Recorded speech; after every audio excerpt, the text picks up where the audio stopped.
नमस्कार मु हिमांशु आपन को स्वागत करुच्ची मो यूट्यूब चैनल हिमांशु क्रिएशन को। एबे एक बड़ सूचना आसी पहुँचुची तमिलनाडु रे चिंतारे ओडिया श्रमिक। सूचना मुताबक तमिलनाडु रे वर्तमान हिंदी भाषाभाषी प्रवासी श्रमिक मानक स्थानीय लोके घोर विरोध करुछंती। विशेषकर बिहार और झारखंड श्रमिक को टार्गेट करा जाउथिबा बेले एहाकु नै ओडिशा श्रमिक मानक मध्य चिंता बढ़ी जाइछि। तमिलनाडु रे हजार हजार ओडिया युवती श्रमिक भाव कार्य करुवा बेले काले सेमान भयर निज राज्य को फेरीजे से निजुक्तिदाता संस्था से विभिन्न हॉस्टेल बा कारखाना रखी सुरक्षा मध्य नेबा आनिबा करुछंती। सेमानकु बाहर को छड़ा जाऊ नाही बोली तमिलनाडु रे ओडिया श्रमिक अधिकार पाई काम करुवा स्वेच्छासेवी नवीन अभियोग करिसेंती।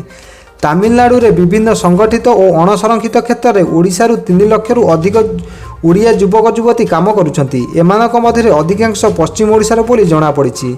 तमिलनाडु रे उपजिथिबा स्थिति को नहीं सेमानक मध्य अनेक ओडिशा फेरी आसीथिबा बेले आहुरी अनेक निज घर को फेरिबाकू विभिन्न रेल स्टेशन में भिड़ लगाइछंती। चेन्नई सेंट्रल स्टेशन एवं लोकारण्य हो पड़ता बेले सेठारे अपेक्षारत ओडिया दादनक संख्या भी किसी कम नुहे। स्टेशन अवस्था एपरी जे सेठारे अपेक्षारत जाति को खाद्य पानीय मिलूना। तमिलनाडु कार्यरत ओडिया श्रमिक विशेषकर महिला और युवती मानक सुरक्षा पाई राज्य सरकार स्वतंत्र पदक्षेप नेबाकू दाबी हेउछि।